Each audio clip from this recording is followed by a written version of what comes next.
So ayun guys, opo, alam ko na miss nyo yung mga dress nila Maring Chloe at Tay-Tay. Kasi ngayon guys is lagi po silang, lagi silang geng-geng ngayon. Or kung hindi geng-geng, malalaki po yung suot nila or naka-jorts po sila, opo. Ano sabi mo?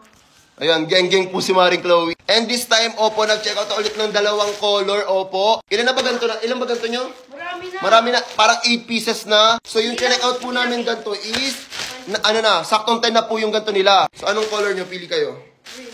Ayan, opo. So open natin, i-flex lang po natin ulit. Kasi same store lang po talaga yung binibilan ko. Kasi sobrang affordable talaga ng dress na to. Ang masasabi ko sa quality na ito, sobrang ganda ng tela niya. Tapos pwede pang lakad, pwede pang simba, pwede pang date, pwede pang lahat. So ayan guys, ito po yung kay Maring Chloe. Hindi mo muna namin i-feed. Kasi nga syempre panti-tiktok po namin yan. And sobrang ganda ng color sa kanya. Ayan yung green. Tapos kitay-tay naman is itong blue, opo. Ayan. Ayan, wala pang gantong color kaya chinek out ko din yan. Ano siya?